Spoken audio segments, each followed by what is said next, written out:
Нет. Здравствуйте. Здравствуйте. Давайте мы вам измерим температуру. Вот такие они, ковидные выборы. Чтобы попасть на избирательный участок, необходимо миновать не только охрану, но и пройти противоэпидемические процедуры. Всем избирателям меряют температуру, обрабатывают руки, выдают перчатки, маски и, конечно же, индивидуальную ручку. С этими правилами многие избиратели знакомы еще с прошлого года. В их числе и Хава Угурчиева. Учитель, жительница Сунжи уже не один десяток лет. Делится с 18 лет, никогда не пропускала выборы. Определить будущее региона и в целом государства считает долгом каждого гражданина. Прийти и проголосовать за того лидера, за того депутата, который он считает подходит для него и для страны, и для республики. Сегодня я пришла исполнить свой гражданский долг, проголосовала. Думаю, все у нас будет хорошо. Вы всегда ходите на выборы? Да, я всегда ходила на выборы. И всем советую ходить, и своим родственникам, и близким, потому что это наша обязанность. Мы должны выбирать сами того лидера, который нам нужен. Прозрачные урны активно заполняются бюллетенями. С начала первого дня выборов не успело пройти и 2 часов. Как на 901-м участке имени Героя России Алихана Калиматова, выбор за будущее региона уже сделали более 130 человек. Некоторые на УИК приходят даже целыми семьями. Изарета Евлоева выражает свою гражданскую позицию тоже не одна. С кем вы сегодня пришли? Я пришла с дочкой. Хочу с детства приучить ее, чтобы она могла делать свой выбор. Вот. Так что. Как зовут тебя? Джамиля. Джамиля, понравилось тебе сегодня на участке? Нравится голосовать? Да. Будешь ходить на выборы, когда повзрослеешь? Да. Для голосующих предусмотрены отдельные входы и выходы. Это тоже одно из условий проведения осенних выборов, согласно рекомендациям Роспотребнадзора. Также в этом году категорически запрещены рукопожатия и любые другие физические контакты на участках. За соблюдением этих и других правил следят наблюдатели. Без каких-либо нарушений, абсолютно спокойно. Люди приходят, голосуют. Все как бы отлично. Но несмотря на новые правила и ограничения, явка на УИКе высокая, отмечают члены комиссии. Они, кстати, тоже вынуждены соблюдать противоковидные меры, обеспечены средствами защиты, столы оборудованы специальными защитными экранами. Плюс к этому все привиты против ковида. Настрой у посетителей очень оптимистический. Люди приходят к нам, голосуют. Все средства и все меры защиты мы предусмотрели. Они тяжело в таких условиях? Нет, мы уже привыкли. Мы же в прошлом году тоже так же проводили. Так что мы уже привыкли ко всему, готовы. Ждем избирателей наших.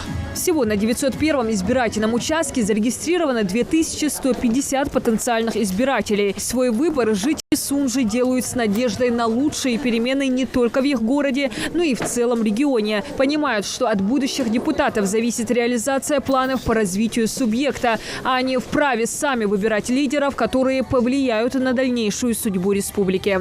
Я, конечно, прожила довольно-таки продолжительную жизнь, и вот за период своей жизни я разные периоды видела, были и сложности жизненные, но я считаю, что с каждым годом, и в частности и в России, и в частности у нас в Ингушетии, все меняется только в лучшую сторону. Меня больше всего интересует образование, потому что, так как я уже 42 года проработала в школе, и это моя жизнь, школа – это моя жизнь, поэтому я считаю, что все, что делается, и все, что пойдет на пользу образованию, вот это должно быть у нас в приоритете.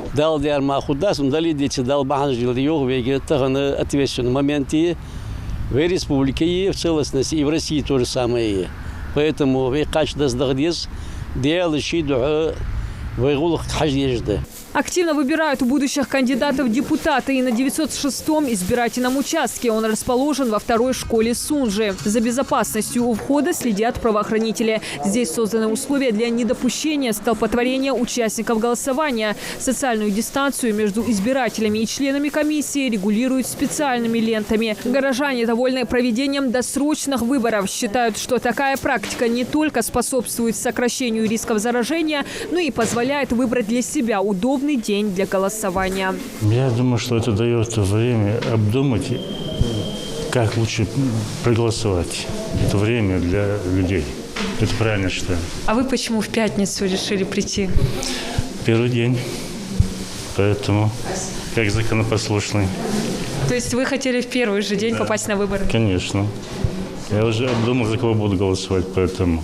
Стоит отметить, что праздничная атмосфера царит не только в главный день голосования, но и все другие. К подготовке 906-го УИКа с особым вниманием отнеслись как члены комиссии, так и все учащиеся второй школы. Постарались создать максимально уют для избирателей. Все фойе пестрит творческими подделками школьников.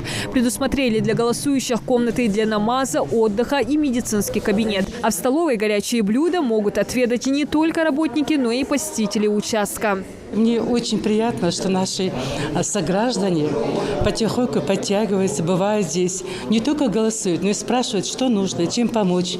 Наши ученики здесь, наши родители здесь, рядом проживающие наши соседи. Очень приятно. Все, что необходимо для выборов, администрация города нас обеспечила. Всего в Сунже развернули 10 участков избирательных комиссий. К пожилым людям с ОВЗ участковая комиссия выезжает с урнами. Для этого им необходимо оставить заявку по номерам горячей линии ЦИК или ТИКа города. С 8 часов участковые избирательные комиссии начали свою работу. Мы не ожидали, что такая явка будет. Очень хорошая явка с утра у нас. В общем, на участках все условия для проведения выборной кампании созданы. Горожанам остается только сделать свой выбор. Диана Дударова, Роман Доскоев, Новости 24.